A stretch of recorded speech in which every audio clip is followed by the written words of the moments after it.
Do you ever feel like you are completely overwhelmed by all of the things that are happening in the world today? I got to tell you, as I've been watching the news reports, just even over the past year, to see what's happening in Ukraine between them and Russia and the possible conflicts there, what's going on in North Korea, China, and now all of a sudden we see this horrendous and horrific attacks that are taking place in Israel and the war that's happening there. I think for many of us, we start to wonder, how can we cope and how can we move on in a world that seems to be full of struggle and strife? What's the solution to it?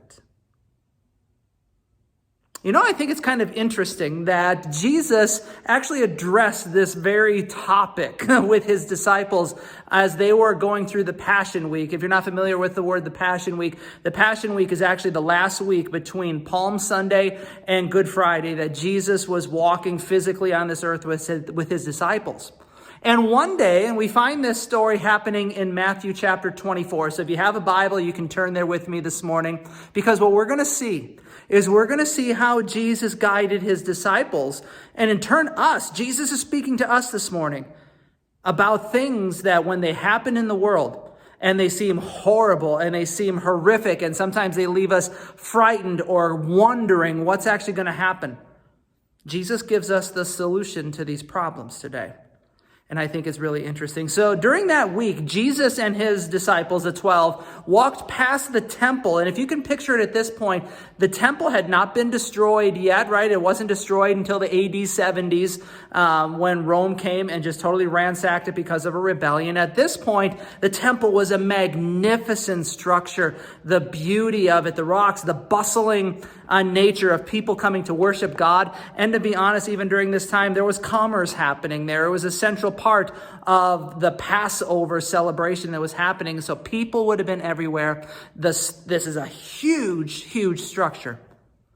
And then Jesus goes to his disciples when they're saying, look at the beauty of this. Jesus says, not one of these stones will remain on another. And he was forecasting the incredible destruction that was going to come. And it started to get his disciples to wonder. And so Jesus then, in Matthew 24, starts to go into a discourse about what are these end times going to look like? What's it going to be like when it seems like everything is all just topsy-turvy from where it's supposed to be? Jesus gives us an amazing thing. He says, and I'm going to actually start reading in verse 4, I believe today. It says this, and Jesus answered them, see that no one leads you astray. For many will come in my name, saying, I am the Christ, and they will lead many astray. And you will hear of wars and rumors of wars. See that you are not alarmed, for this must take place, but the end is not yet. For nation will rise against nation, and kingdom against kingdom, and there will be famines and earthquakes in various places.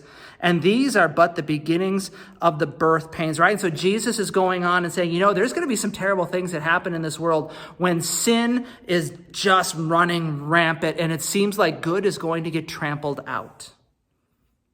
And then he goes and talks about the incredible difficulty that believers are going to have. And then I'm going to skip down to verse 12. He says, and because lawlessness will be increased, the love of many will grow cold.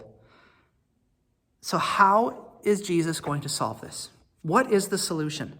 What is the solution to what's happening in Israel today? What's the solution to what's happening in Ukraine? What's the solution for the human trafficking that is happening all over the world? What is the solution for the homelessness? What is the solution for all these type of things?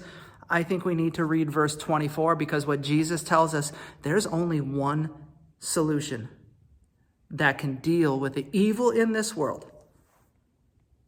And it's this. And the gospel of this kingdom will be proclaimed through the whole world as a testimony to all nations.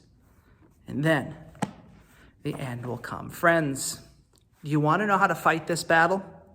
Do you want to know what you can do when the world seems so completely out of control? Preach the gospel. Because right now, the solution to the world's problems is that we need Jesus. We need Jesus to come in and to heal. We need Jesus to stand up for those who are being victimized. We need Jesus to work healing, to bring peace, because, friends, he's the only one who can. And what I'm thankful for is that oftentimes he chooses to use us to be his instruments. And so, friends, preach the gospel. Share with them the love and the hope that we have in Jesus, that he's the one who, because he went to the cross to die in our place, rose again, conquering sin and death, that because of our salvation with him, this is what he wants to do in the world. Be his instruments today as well. Who is Jesus calling you to love? Who is Jesus calling you to share peace with? I think the scriptures, and I'm saying that in my most sarcastic voice, will say that as far as it depends upon you, live at peace with one another. Friends, the only solution is Jesus. Let's make him famous today. And looking forward to what he's going to bring.